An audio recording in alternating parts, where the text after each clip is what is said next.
Prime Minister Modi brought us a gift, a very, very good toffee. Mel.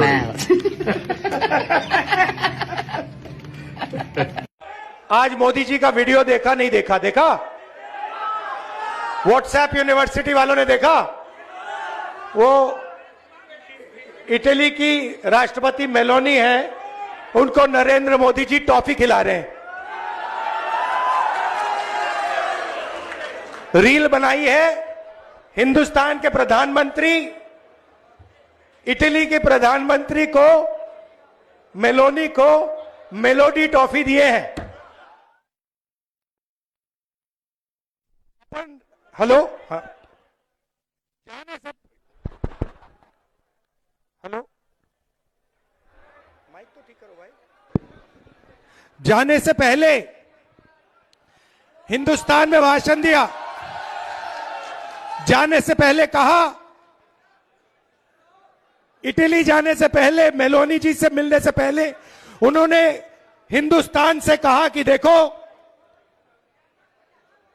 आर्थिक तूफान आ रहा है, कम petrol का प्रयोग करो, सोना मत खरीदो, इलेक्ट्रिक गाड़ी खरीदो और विदेश में दौरा मत करो।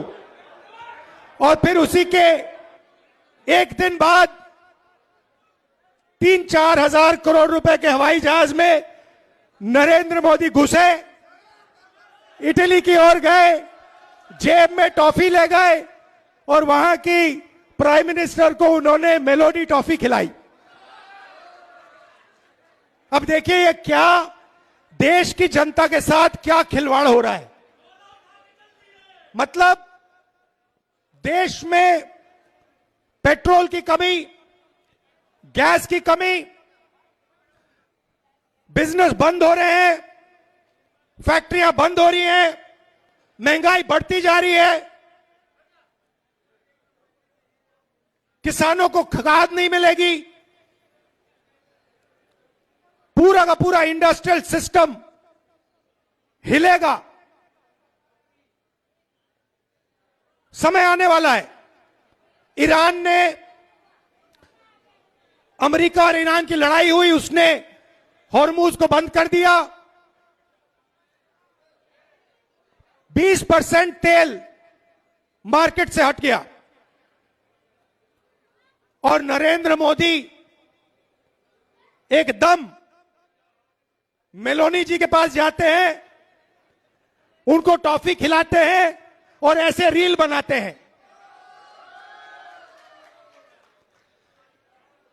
अब देखना, नोटबंदी के बाद नरेंद्र मोदी ने रोते हुए कहा था, मुझे फांसी पे चढ़वा देना अगर काला धन खत्म नहीं हुआ। याद है आपको? रोते हुए कहा था। कोविड के समय लॉकडाउन कर दिया, मजदूरों को मरवा दिया, किसानों को खत्म कर दिया। हाथ जोड़ के रोते हुए कहा, मुझे फांसी पे चढ़ा दो, मुझे फांसी पे चढ़ा दो। फिर से हाथ जोड़ने का टाइम आ रहा है, फिर से रोने का टाइम आ रहा है, फिर से हाथ जोड़ने का टाइम आ रहा है। मगर आप एक बात याद रखिए, नोटबंदी हिंदुस्तान के किसानों पर, मजदूरों पर, छोटे व्यापारों पर आक्रमण था। नोटबंदी का लक्ष्य आपका पैसा, आपके जेब का पैसा, आपके मेहनत का पैसा अदानी और अंबानी के हवाले करने का था। वही लक्ष्य लॉकडाउन का था। जब हमारे मजदूर हजारों किलोमीटर भूखे प्यासे वापस चल रहे थे, उसी समय नरेंद्र मोदी लाखों करोड़ रुपए का कर्जा माफ अदानी अंबानी का कर रहा था। अब देखिए इन्होंने क्या किया है। पब्लिक सेक्टर को खत्म कर दिया,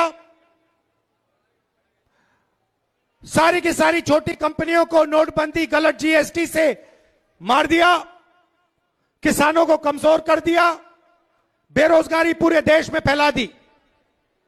और अब आर्थिक तूफान आ रहा है और ऐसा तूफान आ रहा है जो हिंदुस्तान ने पहले नहीं देखा है। क्यों? क्योंकि हमारा तेल हॉर्मुज से आता है, हमारा तेल हॉर्मुज से आता है और हॉर्मुज को बंद कर दिया गया है। और नरेंद्र मोदी चुनाव से पहले कहते हैं तेल की कोई कमी नहीं, गैस की कोई कमी नहीं, पेट्रोल की कोई कमी नहीं, सब कुछ ठीक है। मैं 2 महीने से कह रहा हूं, पार्लियामेंट में कहा, भाषणों में कहा, 2 महीने से कहा कि देखिए आर्थिक तूफान आ रहा है, किसान को, मजदूर को, युवाओं को, माताएं बहनों को जबरदस्त चोट लगने जा रही है। बीजेपी वाले मेरा मजाक उड़ाते हैं। नरेंद्र मोदी ने जो करना था पिछले 3 महीने में, जो आपकी प्रोटेक्शन करनी थी, जो दीवार, आर्थिक दीवार खड़ी करनी थी आपके लिए, वो उन्होंने नहीं की। उल्टा वो जाकर मेलोनी जी के साथ टॉफी खा रहे हैं और वीडियो बना रहे हैं, वीडियो बना रहे हैं जैसे मजाक चल रहा है। वापस आएंगे, आप देखना क्या होता है। वापस आएंगे, आर्थिक तूफान आएगा, गरीब लोगों को चोट लगेगी, किसानों को खाद नहीं मिलेगी, पेट्रोल डीजल के दाम आसमान तक पहुंच जाएंगे, महंगाई बढ़ेगी। उसके बाद नरेंद्र मोदी हाथ जोड़ेंगे, कहेंगे भाइयों और बहनों मुझे फांसी पर चढ़वा दो। रोएंगे, कहेंगे मेरी गलती नहीं है, अगर मेरी गलती है तो मुझे फांसी पे चढ़ा दो, कहेंगे, आप देखना। तो मेरा कहना है कि उनका काम अर्थव्यवस्था की रक्षा करना है, उनका काम देश की रक्षा करने का है, उनका काम अदानी और अंबानी। भैया गर्मी है, डिस्टर्ब मत करो, गर्मी है, डिस्टर्ब मत करो, लोगों का मूड खराब हो जाएगा, वो आपके नारे सुनने नहीं आए हैं। तो उन्होंने क्या किया है पिछले 12 साल में?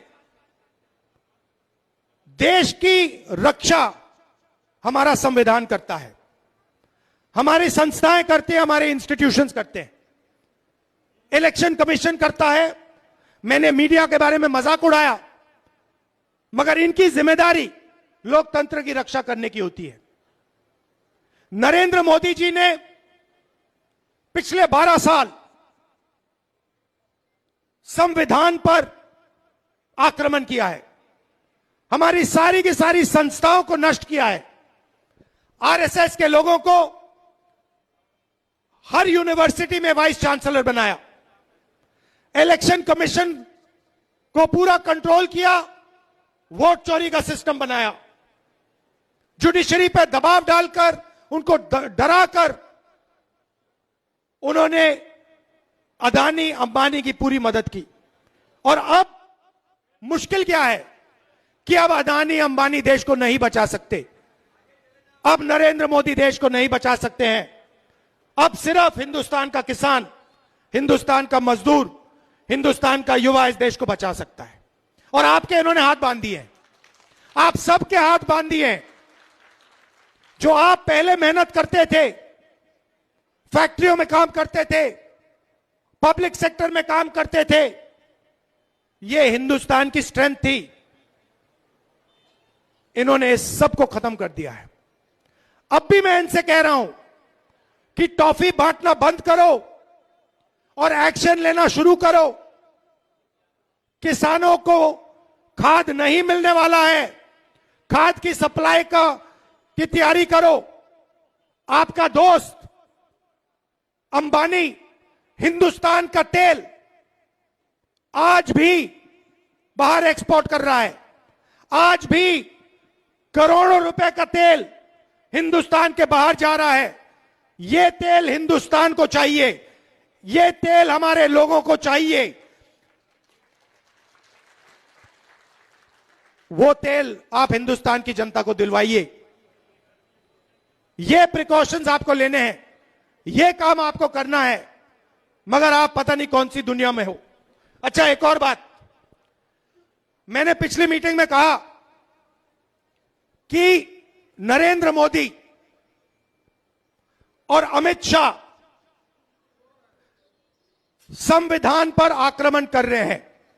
यह सही बात है, गलत बात है? वोट चोरी संविधान पर आक्रमण है। अदानी अंबानी को देश का पूरा धन देना संविधान पर आक्रमण है।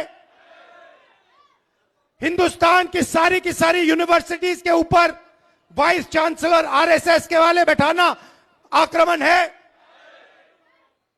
नहीं है? इलेक्शन कमीशन, जुडिशरी, हमारी संस्थाओं को नष्ट करना संविधान पर आक्रमण है। संविधान हिंदुस्तान है, संविधान हिंदुस्तान की आवाज है।